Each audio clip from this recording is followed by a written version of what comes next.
most people think Silicon Valley is like 10,000 different companies, but it's really not. It's actually 2 companies. One's called Silicon Valley Inc. and one's called Google Inc. And they're each like different government systems. So Google Inc. is a benevolent dictatorship, and Silicon Valley Inc. is a capitalist democracy. And they have the pros and cons of each system. So what's the biggest pro of a benevolent dictatorship is you get clear decision-making lines. So in practice, that may not feel like clear decision-making lines. They gave this analogy of it's kind of like imagine you were trying to get bread. So sometimes when you're sitting inside Google Inc., it can feel like you're sitting in one bread line, then another bread line, then another bread line, then another bread line, and at the end just of with all, your cup out, looking yeah, for exactly, with your cup out, it's all over Twitch. And at the end of the 20 bread lines, you will get an answer. Like there is a path to get an answer, and somebody tells you you get bread or you don't get bread. The people inside Google Inc. look out at the people inside Silicon Valley Inc. and they look out and they say, look at these people running around with their heads cut off. They're all conflicting with each other. They've got, like they were putting 3 coffee shops in the same corner. Like, why do they do that? They should have a meeting, 1 coffee shop. Like, that's the obvious thing to do. The people sitting inside of Silicon Valley Inc. look up at the people inside Google Inc. and they're sort of up in this big window and they look like they're in the Politburo and they all have, they don't exactly know how they got there, and they're kind of wondering what do those people do and how do they stay?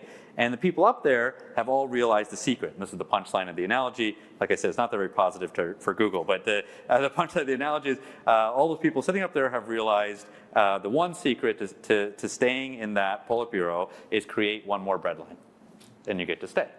And it was like, this person tells me this, and there's a lot of implications in that. So, one implication that is when you join a bigger company, you're going to learn a set of skills that are very company specific.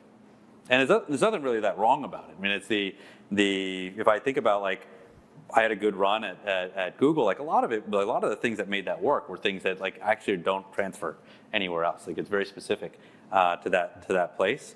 It also means when you're joining Silicon Valley Inc., you're sort of joining this massive companies where the way they move around looks disorganized, the way that, like, if you looked at the United States, it looks disorganized, but it's actually quite efficient. And there's like, if this one doesn't work, you sort of move to this other one. No central planner comes and tells you that, hey, your project is shutting down, we're moving your people over here. That's not really how it works. It's more like you just sort of move between these things.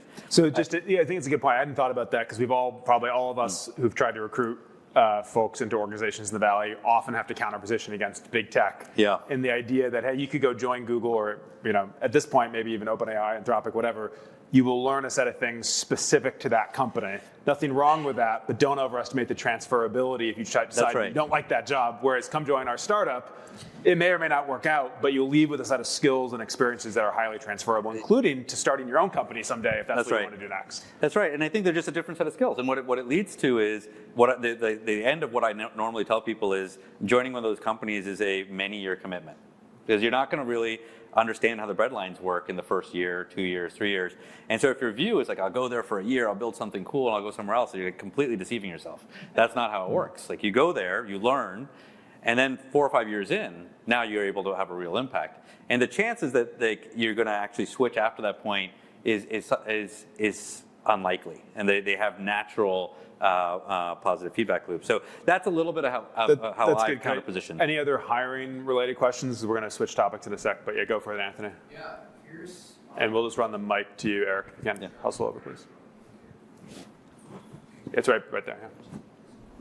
Yeah. What are your thoughts on using recruitment firms versus running the process in-house?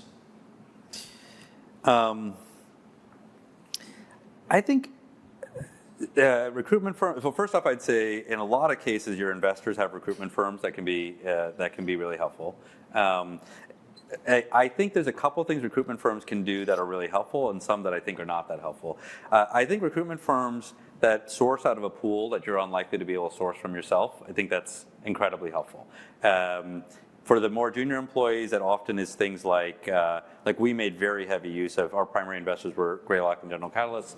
Both of them did college recruiting in a way that like we would never do. Like they put feet on the ground at every college. Like there's no way we're going to hire 2 people from colleges every year. Like there's no way we would sit at every college and do that. So that's a good example in my mind of like they're sourcing a pool that you couldn't source. At the other extreme is executives, and there are executive recruiters who sort of rotate enough through a market that they have a pulse on people that that you may not know would be looking and can get you access in a unique way. I think those can be pretty effective. I think some people hire recruiting firms to run a good recruiting process, and I think that's very ineffective. I think you have to be very good at running your own process of how do you run your loops, how do you make decisions, how do you do what does reference checks? What does a world-class recruiting process look like if you own and operate it yourself? Oh gosh, I mean, pricing is part of the product, recruiting is part of the product. I mean, I think this is every company has done it differently that I've seen. How do you do it at Graham Mellon? Yeah, I mean, I think there's a couple choices you make in that end up being very important. I think like if I had to name a few, probably the most important first one is who's the decision maker on hiring, and each company I've worked at has done that a little bit differently. At Microsoft, there was a role called the as app, the as appropriate. So it was a person who was not in the direct chain of command of that person that would do the last interview and make the final hiring decision. They could override, or they could in either direction. At Google, it was all done by committee, and it was intentionally a committee of people that were not involved. But in Amazon, they use a tool called bar raisers that do something similar. But I think the philosophy of don't allow the person who's most desperate to add someone to their team be the decision maker on the person, I think is a pretty important philosophy. Another one that's pretty important to me is what I call, actually maybe I should have stacked them differently. For me, the most important thing is I think companies that do great recruiting do great reference checking.